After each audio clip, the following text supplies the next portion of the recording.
Hello दोस्तों, मैं Amar. Welcome to my YouTube channel Amar technical पर आप सभी छात्र छात्राओं का स्वागत है। तो प्रिय दोस्तों, आज हम लोग पढ़ेंगे बीए भाग 3 का होम साइंस का पहला सिलेबस जो है हमें और आपको जानना है। तो प्रिय दोस्तों, चलिए इसके लिए हम स्टार्ट करते हैं अपना वीडियो। तो समय को ना गंवाते हुए जल्दी से चालू करते हैं वीडियो। तो शुरू करते हैं my YouTube channel Amar technical पर।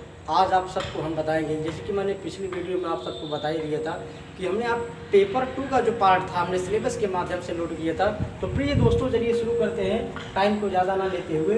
तो स्टार्ट करते हैं। सिलेबस जो होगा बीए भाग 3 का होगा, यानी कि BA third year home science का सिलेबस आज आप हमें और आपको पढ़ रहे हैं। तो प्रिय छात्रों, पेपर फर्स्ट का जो होगा जिसका नाम है diet therapy BA third year में पहला पार्ट, यानी कि पहला जो है चैप्टर जोड़ा गया है, जो बीए पहला पेपर माना जाता है, जिसे हम और आप डाइट थेरेपी कहते हैं। इसको प्रथम प्रश्न पत्र आहार चिकित्सा के नाम से जाना जाता है। प्रिय छात्रों, तो चलिए आगे चलते हैं। आहार चिकित्सा की मूल अवधारणाएं क्या पढ़ना है हमें और आपको। पहला पेपर डाइट थेरेपी के अंदर आहार चिकित्सा की मूल अवधारणाएं को पढ़ना है। तो प्रिय छात्रों, आहार चिकित्सा के मूल अवधारणाओं के बाद हमें और आपको जानना है सामान्य आहार सिद्धांतों की चिकित्सीय, सामान्य आहार सिद्धांतों की चिकित्सीय अनुकूलन और चिकित्सीय आहारों का वर्गीकरण पढ़ना है। तो प्रिय छात्रों, वैसे आहारों का सिलेक्शन हमें और आपको करना है जो कि आगामी जो है जो हमारे और शरीर के लिए बहुत ही लाभदायक हो और उनके चिकित्सकीय उपकरणों के रूप में हमें और आपको पूर्ण रूप से सहायता प्रदान करे। उन आहारों के बारे में हमें और आपको अध्ययन करना है। तो प्रिय दोस्तों, आगे बढ़ते हैं। जहां पर वर्गीकरण हमने बताया, उसके बाद यहाँ हम और आप देख रहे हैं आवश्यक रोगियों का आकलन। आवश्यक रोगियों का हमें और आपको आकलन करना है। आकलन करने के बाद उन रोगियों को ऐसा उपचारात्मक भोजन दिया जाए जिससे वह रोगी पूर्ण रूप से स्वस्थ हो सके और अपने दैनिक जीवन को जीने के लिए तत्पर हो जाए। तो प्रिय छात्रों, हमको क्या करना चाहिए? आवश्यक रोगियों का आकलन कर लेना चाहिए। ये करेंगे कहाँ से? जबकि बीए भाग 3 के अंतर्गत जोड़ा गया है, जिसका नाम पेपर का है डाइट थेरेपी, यानी कि प्रथम प्रश्न पत्र आहार चिकित्सा के रूप में, जो पूर्ण रूप से हमको रोगियों का आकलन कर लेना है। और अस्पताल के आहार को, यहाँ आप देख ही रहे हैं, अस्पताल के आहार को रूट करना, यानी कि अस्पताल का जो आहार होता है उसे टाइम टू टाइम कैसे हमें और आपको रूट करना चाहिए। क्योंकि जो गर्भवती प्रसूता महिला होती है, जब वह गर्भ से होती है या प्रसूत बच्चे को जन्म देने के बाद होती है, उसका एक आहार का रूटीन टाइम होती है, तालिका होती है।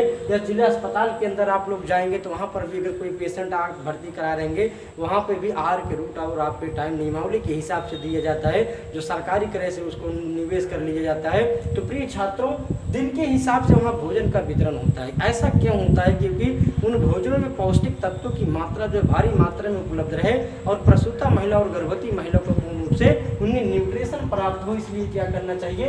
अस्पताल के आहारों को रूट करना हमें और आपको भली भांति याद कर लेना है। क्योंकि आगामी बीए भाग 3 की परीक्षा जो होने वाली है, हमें और आपको परीक्षा में अच्छे मार्गदर्शन लाने हैं प्रिय छात्रों।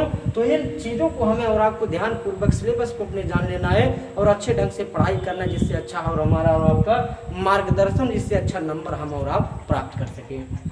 तो प्रिय छात्रों, और हम दो लोग यहाँ देखते हैं वजन प्रबंधन के लिए, जो वजन होता है हमारा प्रबंध होता है, इस वजन प्रबंध के लिए हमें और आप क्या करना चाहिए? नियमित भोजन को हल्का करना चाहिए। हमारा और आपका पेट कभी कभी बहुत बढ़ जाता है। बहुत से व्यक्तियों को आप लोग देखे होंगे, इतने बड़े बड़े से पेट निकल जाते हैं, ऐसे चलते हैं। तो ऐसे व्यक्तियों के लिए जो भोजन का रूटीन होता है, उन्हें अपने हिसाब से समय अनुसार उन्हें आपको क्या करना चाहिए? भोजन की आहार तालिका को बदल लेना चाहिए।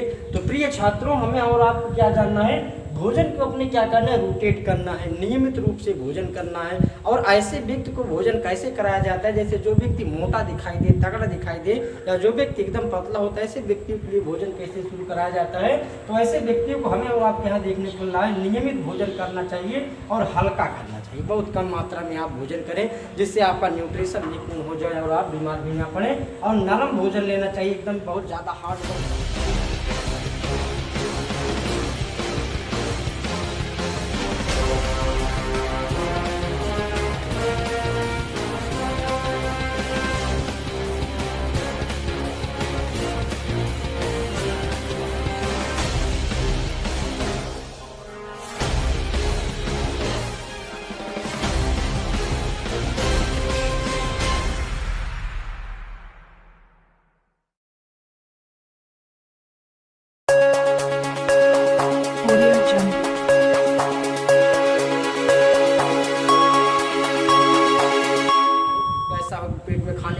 पाचन क्रिया डाइजेशन कार्य ही ना कर पाए, तो ऐसे भोजन का चुनाव हमें और आपको नहीं करने चाहिए। तो क्यों कौन सा भोजन करना चाहिए? हल्का भोजन करना चाहिए और नरम भोजन करना चाहिए, और तरल के रूप में वह भोजन कुछ ऐसे अवशेष के रूप में करना चाहिए। तो प्रिय छात्रों, ऊर्जा संशोधन और पोषण संबंधी और पोषण संबंधी जो कार्य होते हैं, ऐसे भोजन रहे जिससे ऊर्जा से भी उसका संबंध रहे और पोषण से भी। तो आपको मालूम है मानव जीवन को चलाने के लिए सबसे बड़ा मुख्य कार्य कौन करता है? पोषण। न्यूट्रिशन जैसे ही बॉडी के अंदर पूर्ण होता है तो ऊर्जा का प्रवाह होता है। जैसे ऊर्जा का प्रवाह होगा तो प्रोटीन के साथ मिलकर हमारे समन्वय पूरी शरीर के लिए क्या करेगा? प्रकार की क्रिया करता जाता है प्रिय छात्रों। और देखते हैं देखभाल करना चाहिए। क्या करना चाहिए? अपने शरीर की, अपनी आवश्यकता अनुसार अपने स्वास्थ्य की हमें और आपको स्वयं देखभाल करनी चाहिए। और ऐसे करते हुए हम और आप देखते हैं मोटापे में योगदान। जो व्यक्ति जब भोजन और डाइट अपने अपने भोजन के ऊपर नहीं ध्यान दे पाता है, उसके मोटापे में क्या होता है? योगदान हो जाता है, यानी बहुत ज़्यादा गति से बढ़ जाता है। हम और आप जानते हैं, हमारी और आपकी ही उम्र के बहुत से लोग ऐसे रहते हैं जो साथ ही में पड़े रहेंगे और साथ ही में खेले रहेंगे, लेकिन कुछ लोगों की देखो कि इतने मोटे हो जाते हैं। कुछ लोग पतले कहेंगे यार तुम तो बहुत पतले हो छोटू, तो कहेंगे यार तुम तो बहुत मोटे हो गए हो। ऐसे में हम और आप देखो उससे क्या करते हैं? हंसी का पात्र बना लेते हैं, क्योंकि उनका आहार का जो संतुलन होता है प्रिय छात्रों बिगड़ जाता है। तो क्या करते हैं? मोटापे में योगदान होता है। और देने वाले आर्थिक वजन और मोटापे से ग्रस्त क्या होते हैं? अधिक वजन और आर्थिक वजन से क्या करते हैं? मोटापे से जो ग्रस्त रहेगा वह व्यक्ति उसके बाद क्या करेगा? कारकों की पहचान करेगा, अपने कारकों को जानेगा, अपने पहचान को जानेगा, अपने किस कारण में मेरा हेल्थ का ऑर्गेनाइजेशन जो है कैसे बढ़ रहा है, उनके बारे में क्या करेगा? जानेगा और पहचान करेगा। उसकी अवधारणा को भी हमें और आपको भली भांति जान लेना है प्रिय छात्रों, और कारण को भी पढ़ना है। किस कारण ऐसा डेवलपमेंट हमारे ह्यूमन बॉडी में हो रहा है, और लक्षण और आहार के बारे में हमें और आपको इसी भाग 3 में फर्स्ट ईयर के सिलेबस में हमें और आपको पढ़ने हैं। जो का फर्स्ट ईयर का जो सिलेबस है, BS थर्ड ईयर का फर्स्ट पेपर जो है होम साइंस का आहार चिकित्सा कहा गया है, जिसे डाइट थेरेपी के नाम से जानते हैं प्रिय छात्रों। लक्षण और आहार के बारे में हम और आप पढ़ें और प्रबंधन उनके जान लेने हैं। बुखार जैसे जिस व्यक्ति को हो जाए तो उस टाइम कौन सा भोजन अवशोषण करना चाहिए जो हमारे शरीर पूर्ण रूप से कार्य करे। और मोटापा जो हमारा ग्रोथ हो रहा है, मोटे व्यक्ति हो रहे हैं, उनके बारे में हमें और आपको आकलन करके नियमित रूप से भोजन का कार्य करना चाहिए।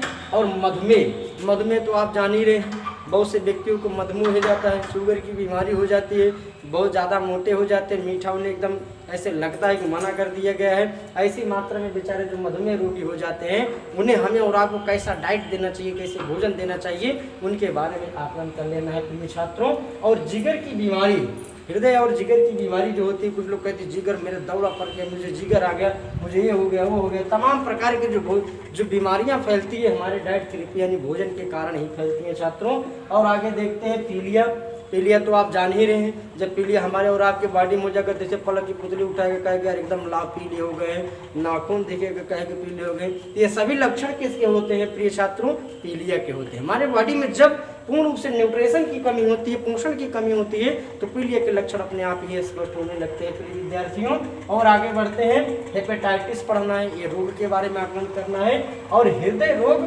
गैस्ट्रोइंटेस्टाइनल रोग, ये सभी हमें और आपको अध्ययन करने हैं इसी डाइट थेरेपी BA भाग 3 के चैप्टर डाइट थेरेपी के अंदर। प्रिय छात्रों, कॉपी और पेन लेकर आप विधिवत लिख लें, क्योंकि आगामी परीक्षा में क्या करेगा आपके लिए एक मार्गदर्शन का कारण बनेगा। तो और आगे चलते हैं, दस्त पढ़ना है, कब्ज पढ़ना है, अल्सर। तो प्रिय छात्रों, अल्सर क्या है, अल्सर को जान लेते हैं। जैसे हम लोग कोई भोज्य पदार्थ को ग्रहण करते हैं, बाजार से कोई मार्केट से कोई वस्तु लाते हैं, वस्तु को लाए बगैर देखे ऐसे मान लेते हैं मूली के कुछ पार्ट्स लाए ऐसे उसमें सोने निकली हुई हैं, उसमें मिट्टी के सॉइल लगे हुए हैं, तो देखा नहीं देखा ऐसे तोड़ लिए, ऐसे कटर खा ले रहे हो। खाने के बाद जो स्पॉट्स में उसमें लगे होते हैं तमाम प्रकार के बैक्टीरियाज लगे होते हैं, वो बैक्टीरिया हमारे मुंह के द्वार के सीधे अंदर जाते हैं, हाथ में जाकर टेबॉल के जैसे जब चिपक जाते हैं, चिपकने के बाद वह क्या कार्य करते हैं, वहीं पर इस हमारे आंत के अंदर जो होती है लार्ज इंटेस्टाइन होती है, स्मॉल इंटेस्टाइन होती है, उनके अंदर इन्फेक्शन फैलाना चालू कर देते हैं। तो वह व्यक्ति क्या करता है, अल्सर से ग्रसित हो जाता है, बार बार दस्त होने की क्रिया होने लगती है और पेट में प्रॉब्लम होने लगती है। तो वह रोग बाद में परिवर्तित होकर कौन सा रूप धर लेता है, अल्सर का रूप धर लेता है। तो प्रिय छात्रों, हमने आज आपको बताया BA भाग 3 का होम साइंस का सिलेबस बताया। जो प्रथम प्रश्न पत्र था डाइट थेरेपी, प्रथम प्रश्न पत्र आहार चिकित्सा था। तो नेक्स्ट वीडियो में आपको अगले वीडियो में मिलेंगे एक नए सिलेबस को लेकर, और हमारे आप सब लोगों से ज़्यादा मात्रा, ज़्यादा से ज़्यादा संख्या में आप जुड़ने का प्रयास करें। माय यूट्यूब चैनल हमारा टेक्निकल पर आप सभी का स्वागत है। जितना भारी संख्या में आप जुड़ सकते हैं, जुड़कर अपने पाठ्यक्रमों का अध्ययन कर सकते हैं। तो चलिए दोस्तों, चलते हैं फिर अगली वीडियो के लिए। तब तक अगली वीडियो में हम और आप मिलेंगे। धन्यवाद।